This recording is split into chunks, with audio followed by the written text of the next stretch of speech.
पहले तो टॉपिक तो डिस्कस हो जाएगा, लेकिन मुझे ये बताएंगे जो आपकी एवरग्रीन ब्यूटी है, इसका क्या राज है? मेरी साड़ीज।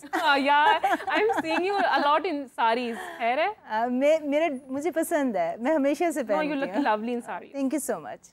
अच्छा, सबसे पहले जब हम जूम पर बात करते थे आपसे, आप सुबह के 3-4 बजे हमें वहाँ पे ज्वाइन करती थी, उसके लिए तो सबसे पहले शुक्रिया आपका बहुत बहुत। लेकिन कैसे फिर भी आप इतनी यंग, माशाल्लाह इतनी प्यारी लग रही होती थी, कैसे इतना एक्टिव? और मैं ना एक्सरसाइज बहुत करती हूँ, और ये क्लिनिकल साइंटिफिक डेटा ने बताया है कि अगर आप एक घंटा एक्सरसाइज करोगे तो आपकी लाइफ एक्सपेक्टेंसी 3 घंटा जो है ना वो इंक्रीज हो जाती है। अंदाज़ा करें कि आप 1 घंटा एक्सरसाइज कर रहे हो, 3 घंटे आपकी एवरी डे अगर लाइफ एक्सपेक्टेंसी ज़्यादा होगी तो जब आप बूढ़े होंगे तो आपके अंदर मसल मास होगा, और जब हम बूढ़े होते हैं ना हमारा मसल मास जो है ना वो ख़त्म होना शुरू हो जाता है। और हमारी ख़वातीन का सबसे बड़ा मसला ये है कि हम वेट ट्रेनिंग तो करते ही नहीं। हमारे जो लड़के होते हैं जिम जा रहे होते हैं, हमारे हस्बैंड जो होते हैं जिम जा रहे होते हैं, वो ना सिर्फ कार्डियोवैस्कुलर यानी कि भागने दौड़ने की कर रहे हैं, बल्कि उसके साथ साथ अपनी वेट ट्रेनिंग कर रहे होते हैं। हम जो है ना ख़वातीन, हम ऐसा बिल्कुल नहीं करती। हमें लगता है हम बॉडी बिल्डर बन जाएंगे, हालांकि मसल बनाना दुनिया का सबसे मुश्किल काम है। और जितना आपके जिस्म के अंदर मसल होता है ना, उतना आप एक्टिव होते हैं, उतना बुढ़ापा आपका बगैर किसी मोहताजी के गुजर जाएगा। और आप जितना एक्टिव रहेंगे आप उतना अच्छा फील करेंगे। एब्सोल्युटली। जो छोटे मोटे मसले भी आते रहते हैं वो भी सॉर्ट आउट हो जाएंगे। 2 साल पहले मैंने जाके इनका ट्रेल है माचू पिचू में, वो क्लासिक ट्रेल है 5 दिन की वाइल्ड कैंपिंग वो की थी। पिछले साल मैंने जाके किलिमंजारो का जो माउंटेन है वो चढ़ा था 20,000 अबव सी लेवल। बिल्कुल कोई ऑक्सीजन नहीं होती, you have to be very careful, train करना पड़ता है। लेकिन मुझे शौक है, पता है, सेल्फ अकम्पलिशमेंट, किसी को दिखाने के लिए नहीं, आपने अपने आप को देखना है कि आप कैसे यंग रहना नहीं बल्कि सेहतमंद और तंदुरुस्त और बगैर किसी के ऊपर मोहताज बने आपने ज़िंदगी कैसे गुजारनी है। That's my goal. ऑब्वियसली जैसे आप बात कर रही हैं, लाइफस्टाइल है ना ये आपका, आपने जैसे मेंटेन किया हुआ, और इसी वजह से माशाल्लाह आप इतनी खूबसूरत हैं और हमारे सामने आज बैठी है। पर मेरी स्क्रीन ब्यूटी नहीं है। No just see there you are looking so beautiful. मैं स्क्रीन पे आती हूँ, मुझे स्क्रीन परेशानी लगती है। वहाँ पे देखते थे ना जब जूम पर, तो हम कहते थे यार डॉक्टर शबाना कितनी प्यारी है माशाल्लाह, इतनी मतलब सुबह के 3 बज रहे हैं 4 बज रहे हैं हमारे साथ बैठी हैं, फिर भी इतनी फ्रेश और एक्टिव। वो पता है फ्रेश का क्या चक्कर है, मेरी स्किन में नेचुरल ग्लो है। मैं बहुत स्किन केयर करती हूँ। तो बल्कि जब मैं यहाँ पाकिस्तान के टीवी में आती थी तो सारे कहते थे कि ये तो बल्कि डाउन है, आप थोपो, वो क्या पाउडर होता है, थोप के मुझे मेकअप कर करके। और फिर मुझे कुछ मेरे फैंस, क्योंकि मैं सोशल मीडिया पे होती हूँ, इंस्टा यूट्यूब पे, उन्होंने मुझे कहना शुरू कर दिया आपको मेकअप कौन करता है, आप बड़े हॉरिबल लगते हो। You don't need a lot of makeup, like touch-up is fine. अच्छा, तो आपकी स्किन केयर रूटीन क्या है? स्किन केयर में देखो, सुबह आधा घंटा देती हूँ, चाहे मैंने ऑफिस जाना उससे पहले सुबह फेस वॉश इस्तेमाल करती हूँ। उसके बाद जो है मैंने बाहर जब भी निकलना है ना, मैं हमेशा सनस्क्रीन यूज़ करती हूँ, मिनरल सनस्क्रीन। मॉइस्चराइज़र तो मैं हर 4-5 घंटे बाद इस्तेमाल करती हूँ, क्योंकि जितना मॉइस्चराइज़र आप यूज़ करोगे हाइलुरोनिक एसिड के साथ या सेरामाइड के साथ, अच्छा मॉइस्चराइज़र होना चाहिए, 2 नंबर प्रोडक्ट नहीं होना चाहिए, जेन्युइन हो, तो उससे आपकी स्किन जो है सप्पल हाइड्रेटेड रहती है। रात के टाइम में जब फेस वॉश कर लेती हूँ तो मैं यूज़ करती हूँ ट्रेटनॉइन, जो कि रेटिनॉल होते हैं, विटामिन ए डेरिवेटिव, वो मेरा एंटी एजिंग है। मैं अच्छा लोग कहते हैं वो पता नहीं क्या फिलर कराए हुए हैं, प्रोसीजर कराए हुए हैं, ये वो, मेरे पास टाइम नहीं मरने का, अल्लाह माफ़ करे, मेरा मतलब है कि I don't have time for these things.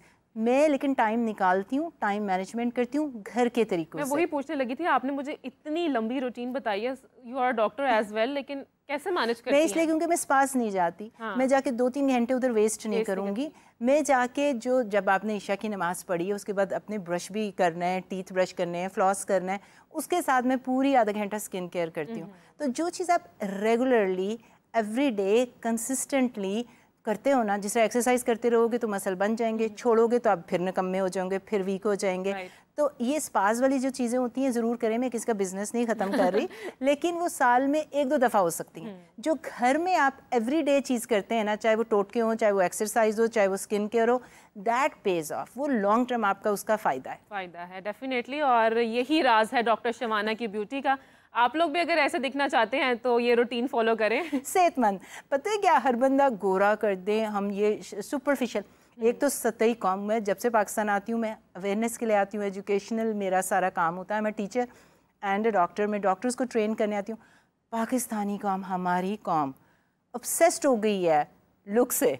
कोई मसला चल रहा है यहाँ पे जो मुझे समझने में थोड़ी देर लगेगी, बात मैं कर रही होती हूँ बायोआइडेंटिकल हार्मोन, बात मैं कर रही होती हूँ कैसे तंदुरुस्त रहना है, बात मैं कर रही होती हूँ ट्रेनिंग की, मेडिसिन की, और यहाँ पे 3 टॉपिक होते हैं जो मुझे घुमा फिरा के, आपने अभी तक मेरे पे हाथ हौला रखा हुआ है, मैं पंजाबी हूँ, लेकिन वो मुझे घुमा फिरा के उस टर्मिनोलॉजी और उस लैंग्वेज की तरफ ले जाते हैं जो कि आजकल के अलमिया चल रहा है। मेरे ख्याल बहुत ज़्यादा हो गया, या उनको रेटिंग चाहिए होती है, घुमा फिरा के मुझे उधर ले जाते हैं। बिल्कुल सही बात करिए आप, लेकिन सी वो देखते हैं कि लोग साथ साथ ना फिर एक इम्पैक्ट आता है आपके ऊपर, और आप अमेरिका में रही हैं काफ़ी अर्सा, लेकिन आप अमेरिका गई कैसे? आपने किंग एडवर्ड से डिग्री? जी, किंग एडवर्ड से अम्मी अल्लाह उनको जन्नत नसीब करे, टीचर, बहुत पढ़ाया लिखाया। उसके बाद जो है USMLE एग्ज़ाम्स, फिर शादी हुई तो मैं उधर गई। फिर मैंने अपनी जितनी बकाया जो एजुकेशन होती है, USMLEs होते हैं, ट्रेनिंग होती है, और जो मैंने एक्स्ट्रा डिग्रीज़ ली, क्योंकि मुझे ना कॉन्स्टेंट ग्रोथ का एक कीड़ा है, मैं कहीं रुक नहीं सकती। मुझे होता है कि अब ये डिग्री ले ली है, फिर लाइफ कोचिंग की डिग्री लेनी है, फिर क्योंकि जब पेशेंट को आप डील करते हो तो मुझे लगा कि 10-15 मिनट में we make tons of money. बाहर लाइनें लगी हुई हैं सर्जरीज़ की, लेकिन पेशेंट का मसला वहीं पे है, उसकी जो नफ्सियात है, जो घर के उसके मसले मसाइल हैं, वो तो हमने सॉल्व ही नहीं किए।